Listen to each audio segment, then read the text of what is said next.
Hey, you guys. Okay, so welcome to pillar number two, which is audience growth. So here's the thing. You cannot sell to the same people from now until the end of time. I have seen this happen so many times in business where people don't understand why their business is stalling, but it's because they haven't been continuing to grow their audience month after month after month. And I don't care where you're showing up, what kind of business you're building, you need to be growing and expanding your business or your audience in order to scale your business. That is the simple truth. Even to keep your business consistent. I often say that the business that you are running today is based on what you were doing 3 to 6 months ago.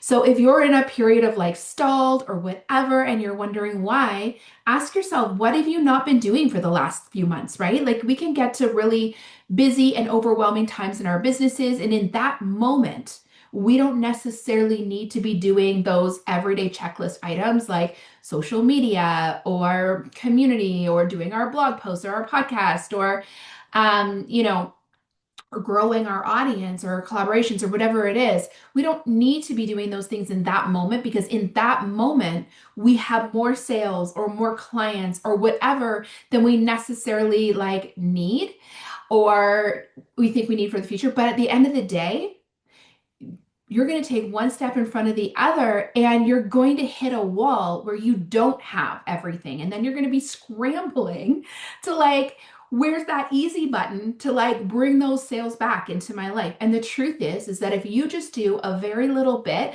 and if you commit to audience growth strategies and sales strategies every single month inside your business, you're not going to hit that like, your well's not going to run dry. Now, if you are overwhelmed, and you feel like you've got like too many things, my number one piece of advice always is to outsource and outsource things that don't need to be you. Your social media, your email marketing, your shipping, your bookkeeping, those elements don't necessarily need to be you. However, my second piece of advice is you could stagger the strategies that you're using and maybe you focus on growing your audience every other month and you focus on running bigger sales events, which you will get to in pillar number four every other month. Okay. But I do want to make sure that you are being very intentional about your audience growth. And you know what? It may only mean that you grow like by 5 to 10 people every single month. And I want you to be actively looking to grow your audience. So there's always active and passive strategies inside of the things that we're doing. And you'll see this inside sales as well. And passive strategies for audience growth is like just you're posting, posting content, and naturally you're going to get a little bit of growth, but that content isn't necessarily driving the growth. While you're hopeful that it will grow your audience, it'll be shared, and more people will find you.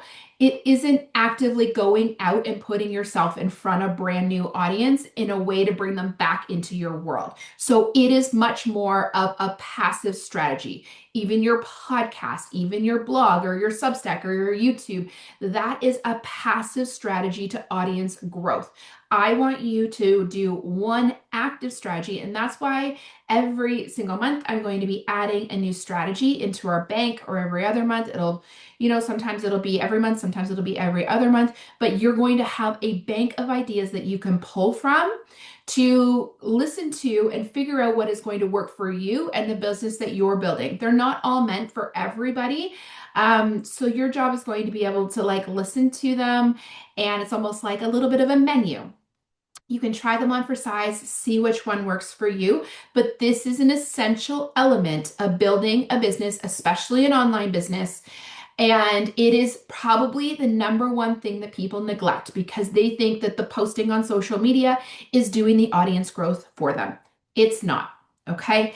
And if you have a sales problem, it's likely that you have an audience problem, and it could just be a numbers game. Okay, so that is why pillar number two is audience growth. So pillar number one was community. You need to have an audience and have a place where you're building that audience. And then number two, you need to be actively growing that audience with intentional strategies every single month. And this is how we keep our well plentiful and like water constantly flowing, and water equals sales inside of our businesses.